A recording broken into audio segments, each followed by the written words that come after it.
nouveau report, le troisième de la prestation de serment des commissaires de la CENI. 6 d'entre eux étaient absents.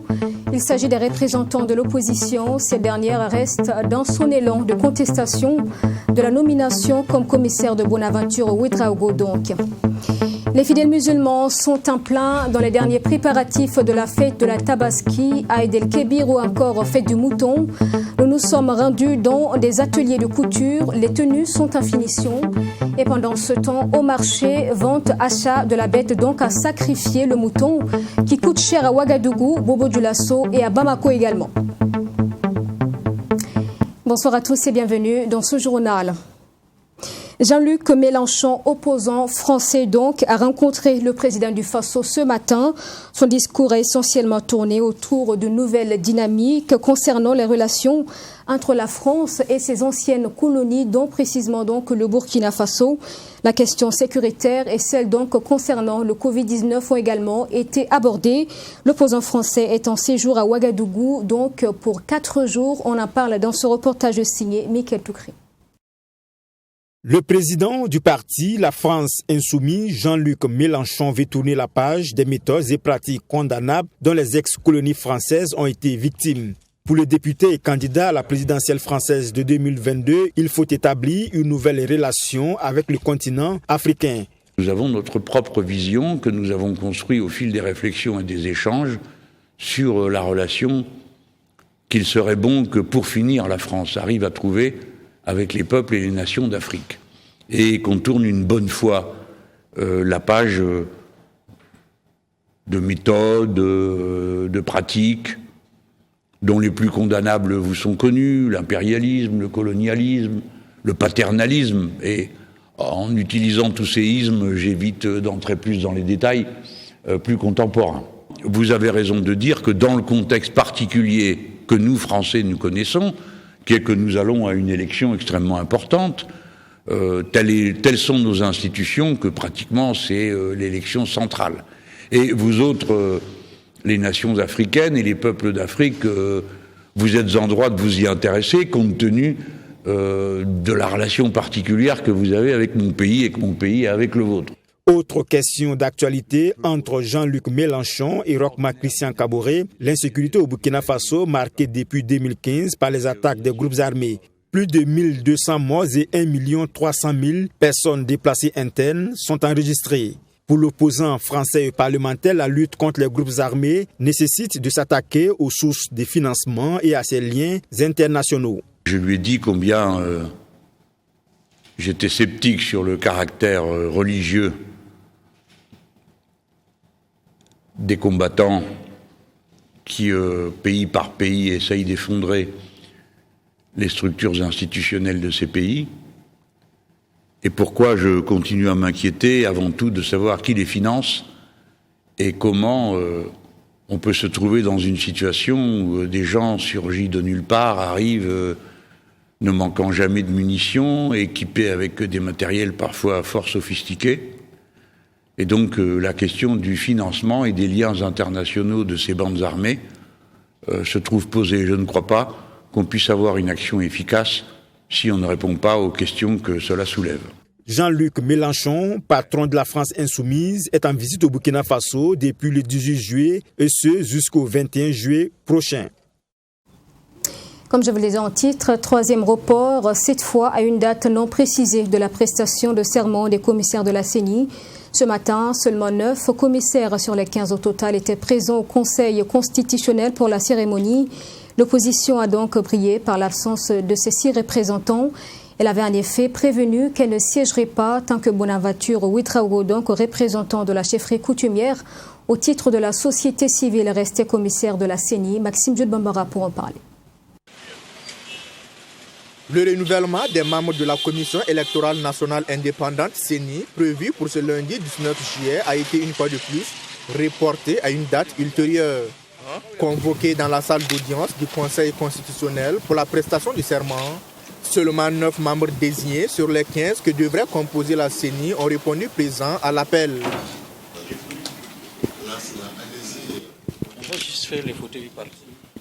À peine l'audience ouverte, le président du Conseil constitutionnel, Kassoum Kambou, annonce que le dossier n'est pas en l'état, donc incomplet, et prononce de ce fait le report sine die de l'audience de prestation de serment des membres de la CENI. La cérémonie de prestation de serment est renvoyée sine die. Prévu pour 10 heures, c'est aux environs de 10h30 que les membres du Conseil constitutionnel font leur entrée dans la salle d'audience. Un retard qui laissait présager un dysfonctionnement. Les 6 membres désignés de l'opposition ont brillé par leur absence, comme du reste l'avait annoncé le chef de file de l'opposition politique. Elle tient mordicus à sa demande de récusation du Sao Naba, dont elle conteste la candidature à la présidence de la CENI pour être militant engagé du parti au pouvoir, le MPP. C'est le 3e report que connaît le processus de renouvellement des membres de la Commission électorale nationale indépendante CENI en moins de 2 semaines. Un énième report qui vient confirmer, si besoin en était encore, une crise au sein de l'institution chargée de l'organisation des élections.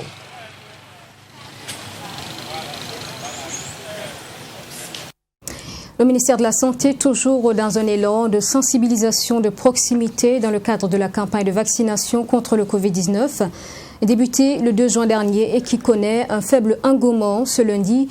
Les responsables de la santé ont rencontré des animateurs d'émissions interactives et des blogueurs dans le but donc de préciser les informations concernant cette campagne de vaccination, également de solliciter une contribution dans la mobilisation des citoyens pour la vaccination. Sanata Serré.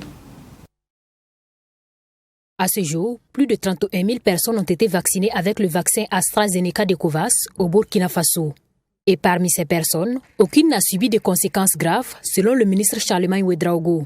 Comme promis par le ministère de la Santé, d'autres doses de vaccins contre le Covid-19 sont attendues par le Burkina Faso. Cette fois-ci, il s'agit du vaccin Johnson & Johnson, qui arrive ce mardi 20 juillet, et le vaccin Sinopharm. De nombreuses informations diverses pour et contre circulent sur la toile et partout, mais le ministère de la Santé tient à vous rassurer.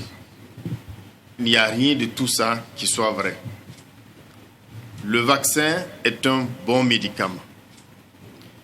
Le vaccin a reçu toutes les analyses possibles et a franchi toutes les étapes de contrôle avant d'être dans notre panier des produits de vaccination.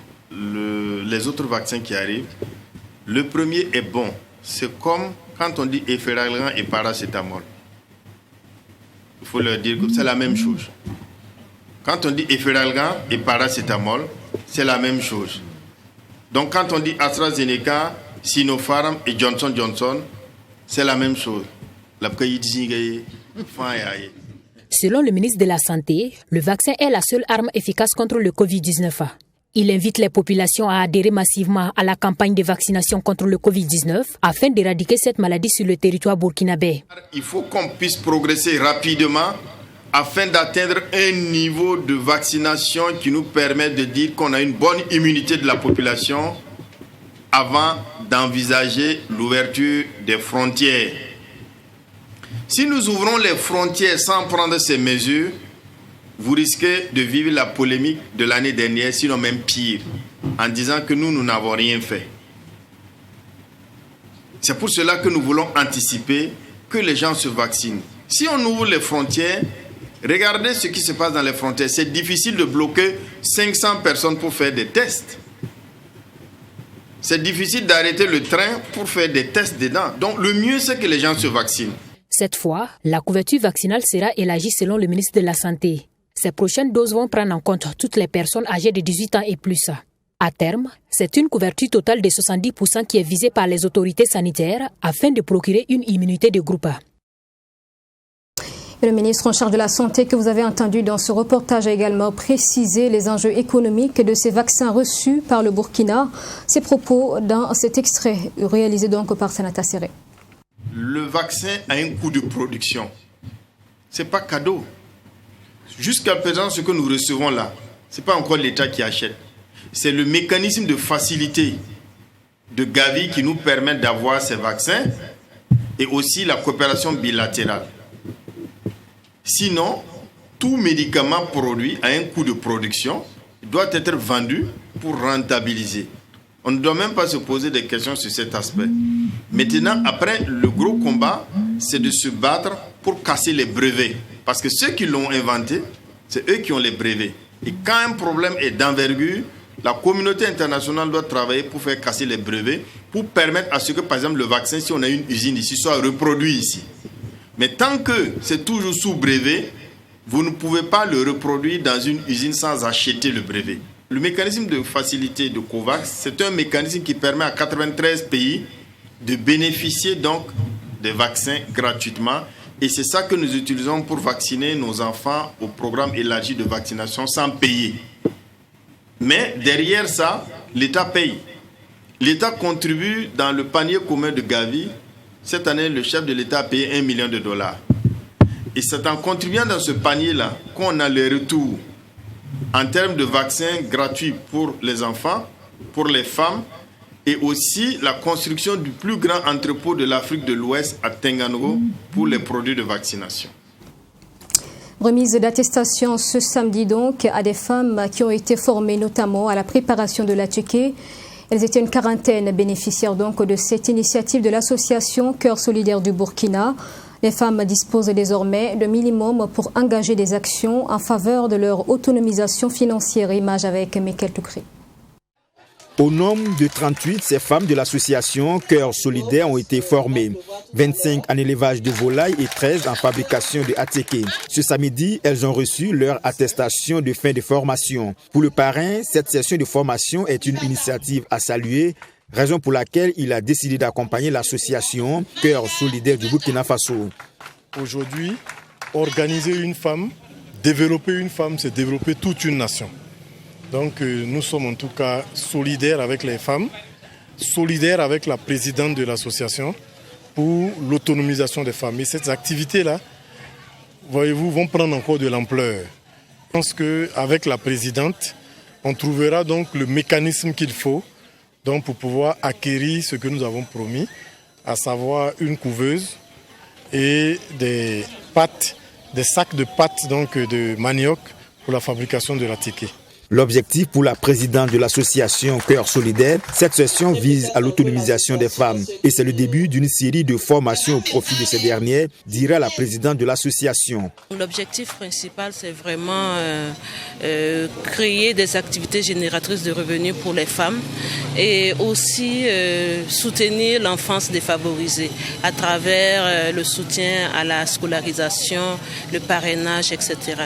Donc l'activité aujourd'hui va en droite ligne dans les objectifs que nous nous sommes fixés au niveau de l'association. Les femmes que nous avons formées, certaines sont membres de l'association et d'autres étaient déjà passées nous voir au niveau de l'association pour nous faire parvenir leurs doléances. Voilà. Celles qui ont été formées en fabrication d'attiqué sont membres de l'association. Et les femmes de Djikofer, ce sont des femmes que nous parrainons depuis plusieurs années. En tant que personne. Et quand nous avons créé l'association, nous avons décidé de les accompagner aussi. Et c'est elles-mêmes qui ont choisi la formation en volaille pour pouvoir mener des activités génératrices de revenus. L'association Cœur solidaire du Burkina Faso a été créée en 2020. Sa mission, œuvrer pour l'épanouissement des femmes et des enfants. Comme je vous l'annonçais en titre, pour faire cas des derniers préparatifs de la Tabaski qui a lieu demain mardi, nous avons réalisé pour vous des images dans des ateliers de couture, dans des marchés à bétail, à Bamako, au Mali, à Bobo-Dioulasso et Ouagadougou également. Dans ces dernières villes, donc au Burkina, les couturiers sont sur les dernières retouches. Certaines tenues déjà prêtes sont livrées aux clients. Image avec Sanata Serré. Nous sommes chez Vito Couture, alias le Sénégalais. Ici, patrons et employés sont à pied d'œuvre pour honorer les rendez-vous. Cet atelier de couture dit avoir réceptionné les tenues de ses clients au moins un mois avant la fête afin d'éviter toute bousculade et pouvoir satisfaire sa clientèle. Actuellement, c'est la phase des retraits des tenues. Dieu Diopa, le responsable de l'atelier, s'est dit donc satisfait cette année car la moisson est bonne comparativement à l'année dernière. Donc on a commencé le travail il y a un mois de cela. Donc présentement, voilà, ça ne nous reste plus grande chose. On est sur les finitions, quoi. Présentement, même c'est pour les femmes, même, on a presque fini. C'est pour les hommes qui restent un peu beaucoup, mais on va finir. Chez Las Couture, par contre, il n'y a pas d'engouement à quelques heures de l'Aïd El-Kébir. Jusque-là, il dit ne toujours pas sentir l'événement. Bon, cette année, on ne sent pas trop l'affluence comme les années précédentes. Mais les rendez-vous qu'on a, on espère honorer tous nos rendez-vous. Parce que jusque-là, bon, on ne se sent pas coincé pour le moment. Et s'il plaît à Dieu, on pourra honorer tous nos rendez-vous. Le responsable d'Idéal Couture lui également dit avoir presque terminé la couture de cette tenue déjà réceptionnée et se réjouit d'avoir assez de clients cette année. Bon, fête de Tabaski là, en tout cas c'est bien. Ça commence bien et les clientèles aussi est plus que l'année passée quoi. Voilà, donc cette année là, c'est bon. Ça va aller. Donc les rendez-vous que j'ai donnés, en tout cas je vais gourer qu'ils vont tous récupérer les tenues. C'est ce mardi 20 juillet que la communauté musulmane du Burkina Faso va célébrer la fête de l'Aïd El-Kébir. En plus du sacrifice du mouton, la fête des Tabaski rime avec Boubou et le souhait de chaque musulman ce jour est de bien se vertir et honorer ce sacrifice combien important. Et pour le sacrifice de la bête recommandée par la religion musulmane pour cette fête de la Tabaski, les Burkinabés font le plus souvent le choix du mouton donc, qui coûte quand même cher en ce moment selon certains clients. Au marché à bétail de Tanga, constat de l'ambiance de la veille de la fête. Nous sommes à quelques heures de la célébration de la fête de la Tabaski. Comme chaque année, au marché de bétail sous-gouvernement de Tanguin, les commerçants entendent faire de bonnes affaires. C'est donc une coutume respectée dans ce marché de bétail. Les clients également n'étaient pas en reste. Mouton à la main, sourire aux lèvres, ce client vient d'acheter son mouton pour la fête de la Tabaski. Moi, je l'ai eu à 170 000. Selon moi, ça ne pose pas problème. Bon, vu la situation, bon, selon moi, ça ne pose pas problème. C'est abordable. Ici, le prix du mouton varie selon la taille et la race. Et les clients négocient selon leur bourse. Ce monsieur vient de s'offrir un mouton à 250 000 francs CFA. Nous sommes passés ce matin pour faire un constat sur les prix des moutons. Et nous avons heureusement trouvé un mouton qui répond à nos attentes. En ce qui nous concerne, le prix est à notre portée. D'ailleurs, nous l'avons eu à 250 000 francs. Comparativement à l'année dernière, les prix des animaux ont connu une augmentation, à en croire clients et vendeurs. Une hausse qui joue sur le chiffre d'affaires, se plaignent les commerçants. Les affaires ne sont pas du tout bonnes. La situation actuelle du pays complique les choses. Présentement, le contexte sécuritaire et sanitaire a pour conséquence la hausse des prix des animaux. Acheteurs et vendeurs font face à la cherté des prix. N'oublions pas que plusieurs déplacés étaient à la base des éleveurs. Maintenant qu'ils ne peuvent plus exercer leur métier, cela justifie la flambée des prix. Il faut noter que cette situation nous fatigue tous, clients comme vendeurs. La situation sécuritaire délétère et le Covid-19 sont des explications données par les commerçants pour justifier la cherté des prix des animaux. Les commerçants lancent un appel aux autorités afin qu'ils trouvent des alternatives pour une maîtrise des prix des moutons les années à venir. Un reportage signé Alice Ouedraogo et le constat est pratiquement le même dans la ville de Sia. C'est ce que nous rapporte notre correspondant Joseph Koudougou. Il précise que commerçants et clients se plaignent, les uns donc pour la cherté des bêtes et les autres pour la morosité donc du marché. Voici l'ambiance qui règne à Bobo Dioulasso sur les sites de vente de bétail. Ici, à quelques heures de la fête de l'Aïd El-Kébir, clients et vendeurs se plaignent. Pendant que les clients dénoncent la cherté des animaux, les vendeurs, eux, déplorent la morosité du marché. Vraiment, cette année, l'ambiance là, c'est dur. Dis la vérité, l'an passé, c'était un peu mieux. Mais cette année-là, bon, les gens parlent que... Comme quoi, parce que là où le mouton là, vient là, que là-bas, il n'y a plus ce mouton-là. Donc ça veut dire que c'est cher. Voilà. L'an passé, tu peux avoir 40, 45. Cette année-là, on parle de 80, 85 même. Donc ça veut dire que c'est dur. Bon, le marché est un peu, parce que pour le moment, les gens disent qu'il n'y a pas l'argent dans le pays. Nous sommes venus payer un mouton, mais j'avoue que les prix sont chers. Jusque-là, on n'arrive pas à s'entendre. On ne peut pas dire que les prix sont chers. Ça dépend également du prix auquel le commerçant a payé la bête.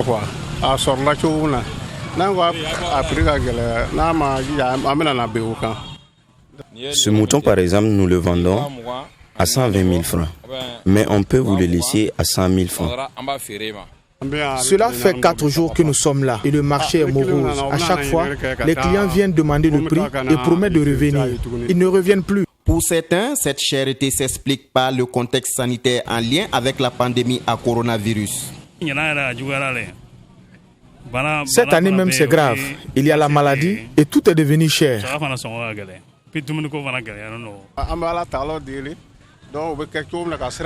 Ce que nous demandons, c'est l'ouverture des frontières. Sinon, actuellement, on ne peut pas travailler convenablement. Malgré cette envolée des prix, certains clients ont trouvé leur compte, tandis que d'autres continuent de marchander dans l'espoir d'avoir un animal à la hauteur de moyens. Oui, on a eu le compte. Tout le monde a son compte dedans. Tout le monde, ça c'est clair. Non, cette année, les prix sont abordables par rapport à l'an passé. Cette année, en tout cas, ça va. Oui. J'ai payé ça à 65 000. Je suis venu pour payer un mouton, mais je n'ai pas eu ce que je veux. Je n'ai que 50 000 francs, mais le commerçant me demande 75 000 francs CFA. Je suis obligé de rentrer chercher de quoi compléter pour m'acheter le mouton.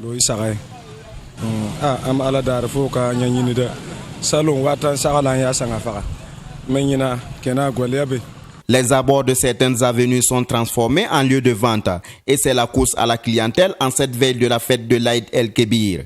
Quel que soit le prix, les acheteurs finissent par trouver un terrain d'entente avec les vendeurs afin de s'offrir un animal pour honorer le sacrifice de la Tabaski. Et au Mali, les fidèles musulmans sont aussi confrontés à la même situation. Comment faire pour s'acheter donc son mouton de Tabaski? C'est si cher, les marchandages sont intenses entre vendeurs et potentiels clients. Image dans cette correspondance de Bourema Soulou. Sabali Bougou, un quartier populaire de Bamako, situé sur la rive droite du fleuve Niger qui traverse la capitale malienne. Ici, les moutons sont à perte de vue sur un vaste terrain plat. Malgré la quantité importante déversée sur ce site, les clients ne se bousculent pas à quelques heures de la fête. Il n'y a pas assez de clientèle vu que la situation du pays et la crise du pays qui amène les uns et les autres à ne pas avoir les moyens pour pouvoir acheter les moutons. Donc nous avons peu de clients. Accompagné de l'un de ses enfants, Ibrahim Traoré fait partie des quelques clients présents dans ce marché des moutons. Pour lui, les moutons sont intouchables cette année. Le prix n'est pas abordable pour le moment. On est en train de tourner voir. Bon, si on a eu ce qui nous parvient, bon, on va acheter. Mais pour le moment, c'est pas facile. Bon, moi, j'imagine à peu près à des moutons à peu près à 300, 250 000 comme ça. Et là, vous n'arrivez pas à... Maintenant, pour le moment, bon, vous-même, vous voyez, ils disent ça, c'est à peu près 200 et quelques. L'autre là c'est 200, ça c'est 175 000. Bon, c'est un peu trop pour le moment. C'est un peu trop pour moi. Selon le marchand Amadou Traoré, la cherté des moutons cette année suit la tendance générale de la hausse des prix des produits de grande consommation à Bamako. La cherté de la vie ici au Mali, je crois que tout le monde peut se faire une idée là-dessus. Vu l'insécurité dans notre pays, nous n'arrivons pas à avoir les moutons dans des prix abordables pour pouvoir revendre ça, en fait de gagner nos pains sur les moutons, ce qui fait que les moutons sont devenus très chers. Moi-même, je suis parti le mercredi passé, j'étais parti derrière ça à Kemparana avec mon argent, mais je n'ai pas pu acheter tellement que c'était cher. L'explication donnée par les marchands de bétail semble convaincre Ibrahim Traoré, le client. Si on peut comprendre, c'est la vie même est chère actuellement. Si le mouton est cher aussi, bon, on peut comprendre un peu. Au dire des vendeurs de moutons, les éleveurs sont victimes des difficultés climatiques et de la crise sécuritaire. Au fil des années, le vol de bétail est devenu un élément central du financement des groupes armés. Et puis retour au Burkina pour terminer avec l'actualité sportive. La Coupe de l'unité de l'Association des jeunes de Boussouma a connu son dénouement final ce samedi sur le terrain communal. Pour cette première édition, La finale a opposé la formation de Ouagayarse à celle donc de Flambeau FC, remportée par la première équipe à l'issue des tirs au but. Une partie disputée devant le Naba Sigiri Dima de Boussouma et le ministre en charge de l'énergie. Reportage avec Assami Touré. Débuté en juin dernier, 15 équipes reparties en 4 poules ont pris part à la compétition. Et c'est Ouagayarse en jaune et Flambeau en bleu qui se sont affrontés pour l'apothéose. Dans la première partie de 30 minutes, c'est Flambeau qui se montre plus entreprenant en se créant plusieurs occasions. Des actions vendagées jusqu'à la pause. En seconde période, Ouagayarse, contre le cours du jeu, ouvre la marque malgré la domination de son adversaire. Flambeau pousse et obtient un pénalty dans les ultimes moments et met les deux équipes à parité. C'est à l'issue des tirs au but que les Bleus remportent cette première édition avec 5 tirs réussis contre 4. Une compétition organisée dans le but de rassembler les jeunes de la commune. C'est un sport qui réunit beaucoup de monde. Et en vertu de tout ça, nous avons pensé qu'à travers le football, nous pouvons réunir tous les fils et filles de la commune de Boussouma. 27 matchs ont été enregistrés au cours de cette compétition. Le parrain apprécie cette initiative et réitère son soutien au comité d'organisation pour les années à venir. Pour une première, vraiment, c'est un coup de maître. Et je pense que cette grande mobilisation aussi traduit la volonté des fils et des filles de se donner la main parce que les gens ont besoin de voir la cohésion, les gens ont besoin de vivre cela. Et le football est un facteur de cohésion et de solidarité. Et je pense que c'est ce qui se manifeste ce soir et nous sommes très heureux d'avoir été donc parrain donc de cette première édition. Et nous montrons en tout cas notre disponibilité à les accompagner dans les éditions à venir. Je pense que c'est toute la jeunesse donc de Boussouma qui a gagné.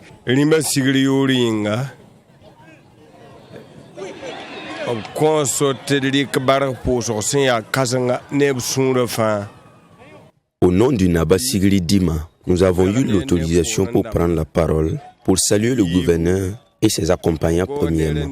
Deuxièmement, nous saluons le gouvernement. Et troisièmement, au chef coutumier religieux. Quatrièmement, nous saluons toute la jeunesse dans tout son ensemble. Et il dit être content de l'organisation et l'engouement autour de l'union sacrée de Boussouma.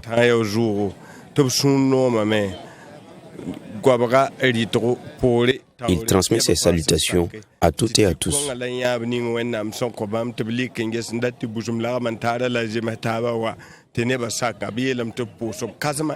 Les 4 meilleures équipes, en plus d'une enveloppe financière, ont reçu un lot de maillots plus un ballon. L'équipe championne, naturellement, repart en plus avec le trophée. Et voilà pour ce journal. Merci de l'avoir suivi. Je vous souhaite à vous, chers fidèles musulmans, excellente fête du Tabaski. Bonsoir et à demain à 20h.